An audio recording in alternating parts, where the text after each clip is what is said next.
Spell of the Holy Land by Archie Bell, published in 1915. Chapter 15.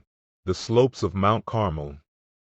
It seems remarkable that one of the most beautiful of all towns or cities in Syria and Palestine is not mentioned in the Bible. There is enough filth and rubbish and laziness in the older part of the city to indicate that it stands on ancient foundations, and its proximity to beautiful Mount Carmel, which seems always to have been holy in the eyes of the people hereabouts, would indicate that its beautiful harbor was in use a long time before the dawn of our era. But Haifa owes its historical significance to two things. It was captured by Tancred the Crusader in the 12th century, and it was visited in 1898 by the German Kaiser, and strange as it may seem, this latter event is spoken of by the inhabitants of Haifa as if as much importance attached to it as to real historical incidents. But perhaps the coming of the emperor did mean more to the citizens of Haifa than seems to be apparent. Haifa has been regenerated by the Germans. Certain parts of the city have not felt the influence as they should, but the German colonists, who were the first to receive a firman from the Sultan granting them the right to own property in their own names in the Holy Land, have done wonders there. They have made a model settlement with churches, hotels, schools, and several notable business places. And they have erected fine homes, which are surrounded by gardens, and show the natives how it is possible to live in comfort. In this colony are many Americans, and much of the present prosperity of the place is due to the efforts of the late Jacob Schumacher of Buffalo, who selected the site of the German part of the city and laid other plans that have brought prosperity to his native countrymen. Here, as elsewhere in Palestine, when it became known that the Kaiser was to journey this way, great preparations were made for the imperial comfort and pleasure. Where mere camel tracks had been for many years, roads were built, and at Haifa a pier was built, so the emperor might put his foot on something solid when he left the Mediterranean ship. And Kaiser Wilhelm did everything in his power apparently to show his appreciation of the honor paid to him, and throughout his tour of Palestine impressed the throngs of people who gathered to see him with being every inch a king. All the natives seem to understand that the Sultan cannot pay them a personal visit. He must stay and watch throne at Constantinople, a Syrian explained to me one day, proving that he had a clearer understanding of real conditions than one might have imagined. But in view of the impossibility of a visit from the Sultan, the journey of the Sultan's friend, the Kaiser, was looked upon as being a much more important event than the visit of a mere reigning monarch. Here was one of the great men of the earth, and his welcome at Haifa was the biggest event in the history of the city. Men sang the hymns of the fatherland, children scattered flowers in his path, and his progress was like the return of a great conquering hero. And the Kaiser, mindful of the importance of his visit, caused appropriate bronze tablets to be erected at important points to recall his visit to future generations. The day after his arrival, he visited the schools of Haifa and expressed his pleasure by ordering new furniture for them from Germany. He went to the soap factories where the Germans are making some of the best Castile soap on the market, and after an imperial inspection of everything in the colony, he said he was so delighted that he would grant them an annual subsidy of 4,000 marks. Verily, here was an emperor worthy of the name, and all Palestine rang with his praises. We found but one place where his impressive dignity seemed to have received a check. At the tomb of Saladin, he signified a desire to honor the hero by placing a wreath of flowers at his head. And, afterwards, he sent back a wreath that would not wither, to take the place of his flowers. The Mohammedan authorities would not permit flowers from a Christian to defile this tomb perpetually, so a little alcove was built on one side of the tomb, and the emperor's tribute was placed behind glass where it could be seen by visitors to the tomb and yet not be within the tomb itself. But a more important result of the emperor's visit was that since he came and went, the Turkish officials have given the German colonists less trouble, they have been less extortionate in the collection of taxes, and have taken fewer exceptions to the improvements of infidels, who are considered their most natural prey. But Haifa has nothing to hold pilgrims and travelers long, although a German hotel keeper assured me that the time would come when European people would hold its advantages over those of Mediterranean cities like Algiers, and make of it a fashionable winter resort. Perhaps if some of the travelers, those seeking climate and novelty instead of holy places, knew what they were going into when they plunged into the interior of Palestine, they would stay longer beneath the protecting shadow of the German eagle in the hospitable German hotels. But it lacks historical interest, so people who land here from the boats that cruise along the Syrian shore from Port Said, Alexandria, and European ports hurry off to Mount Carmel or inland, after perhaps making the excursion to the very interesting city of Akka, which lies about 6 miles across the bay. I went to Akka chiefly because I thought I would find there a prisoner of Turkey whom I wished very much to see. Abbas Effendi, the Persian head of the Baha'i movement, or the Babists and Babites, as they are called in America. Chance favored me, and I found him elsewhere, but in Akka I was informed that he had been released after a confinement of something like 40 years, and, being a free man, he had immediately left Akka, which seems to be a city at the end of the world, an unhealthful city, owing to its position by a big marsh from which malarial odors constantly rise, and a city to which the former Sultan of Turkey, Abdul Hamid, condemned all his political suspects, religious leaders, and the men of action whom he wanted to be watched day and night. St. Paul once spent a day at Akka, Acts 21:7, but the biblical account may mean that he merely called within the city gates. It would be difficult to imagine a Christian spending an entire day there unless he was obliged to do so. Along with Nablus, it is one of the most fanatical cities in Syria. Most of the inhabitants seem either to be political prisoners, the descendants of prisoners, or soldiers guarding prisoners, and they are practically all rampant Mohammedans. They spit at Christians and hurl vile epithets at them. After enduring a morning of it, I asked the dragoman how it was that such apparently ignorant people could tell that we were Christians. "Neither of you have a mustache or chin whiskers," he replied. "You observe they all have hair on their faces, as they are commanded to have. People who do not have are dogs.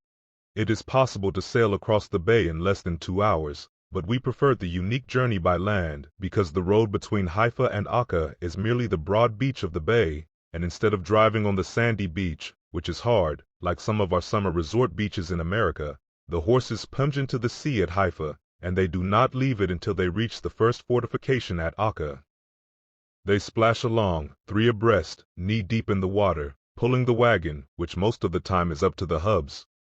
It is a novel experience, but the natives seem to be used to it, and although Everts to the power of Beode knows that the beach is somewhat treacherous, containing many pools of quicksand, the drivers seem to trust to luck, allowing that the beach changes every day from the action of the surf.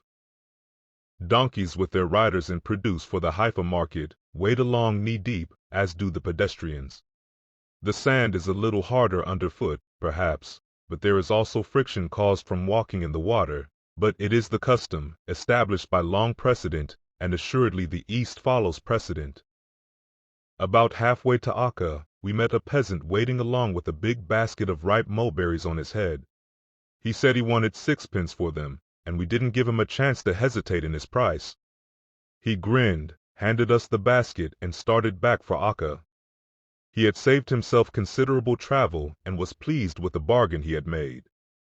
As we were nibbling the black fruit, we looked out on the beach and saw an old woman sitting beside a mud hut, violently shaking a goat skin, which was hung on a stick and swayed back and forth as she punched and wiggled it.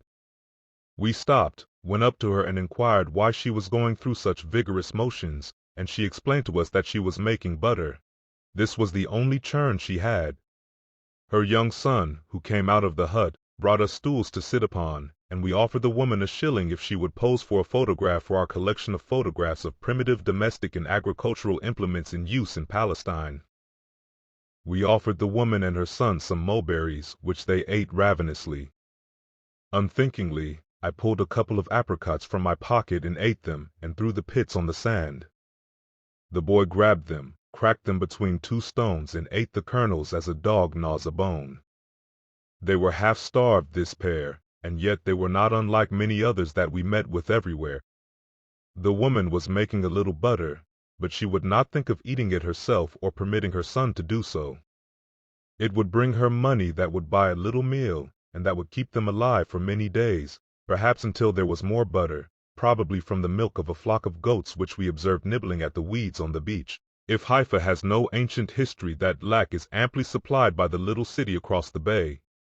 Many noble fleets have sailed into the waters under its fortresses, many famous warriors have marched within its battlements, Napoleon being an exception, because he was repulsed here and never entered the city. The city was one of importance at several times during its existence. Several neighboring cities, like Caesarea, were plundered of marble and granite columns to enhance its architecture. There are many famous men buried within its walls. And yet today, Acre seems to be little more than a vast penitentiary or penal colony, strongly fortified. The harbor is filled with sand by the tides that come sweeping around Mount Carmel into the bay, and the ships of the world may no longer venture close to its docks. It is a rotten and half-dead thing, very TJ to the power of ICAL of the government of Turkey, to which it belongs.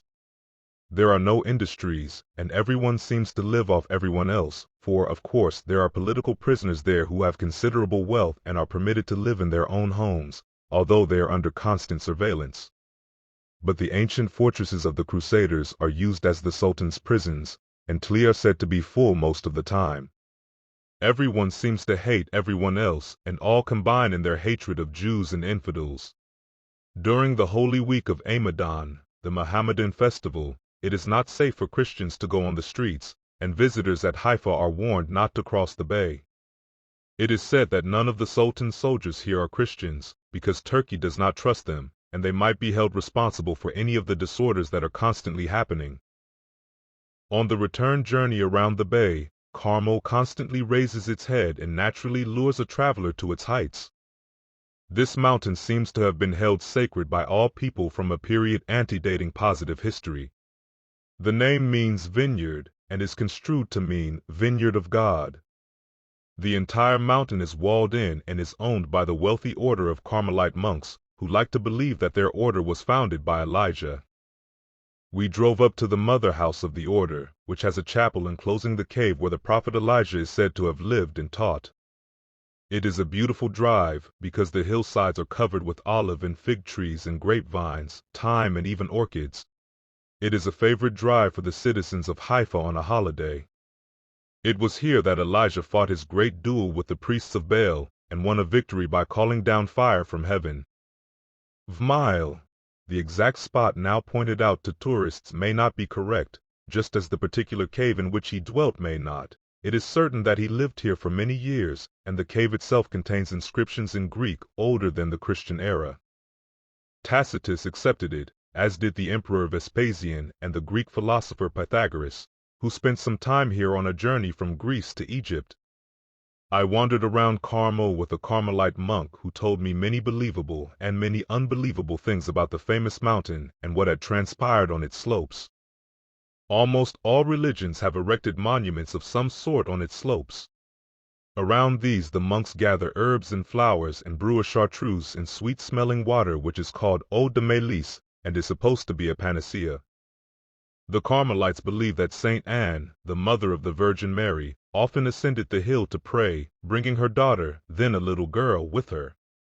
They say that Saint Anne told the fathers that in reward for their faithful service, she would seek special intercession for them in heaven. I believe, however, that the direct promise did not come to them until the brown scapular of Our Lady of Mount Carmel was handed to Saint Simon Stock, Superior General of the Carmelites of the West, at Cambridge, England, July 16, 1251, when he saw the Mother of God in a celebrated vision and received the scapular from her hands. W4th the words, "Receive, my beloved son, this scapular of thy order. It is the special sign of my favor which I have obtained for thee and for thy children of Mount Carmel. He who dies clothed with this habit shall be preserved from eternal fire."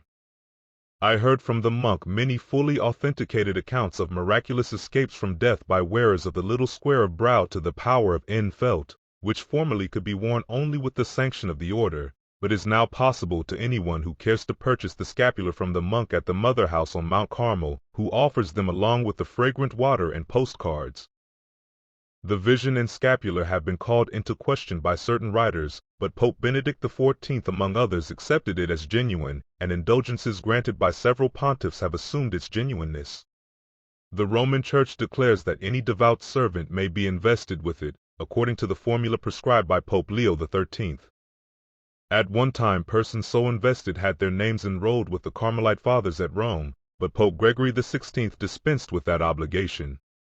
The Church says that the Blessed Virgin made the promise to Pope John XXII to withdraw promptly from purgatory, especially on the first Saturday after death, associates of the scapular of Carmel. According to the stories that I heard from the monk, the scapular seems to be strikingly efficacious in battle and shipwreck. The famous shrine of Saint Anne de Beaupré near Quebec, one of the best known on the American continent, was founded by storm-tossed sailors who are said to have called upon Saint Anne in their hour of greatest danger and to have vowed that they would erect a shrine to her if they reached land alive. Also, it has been said that there was a brown scapular worn by at least one member of the crew.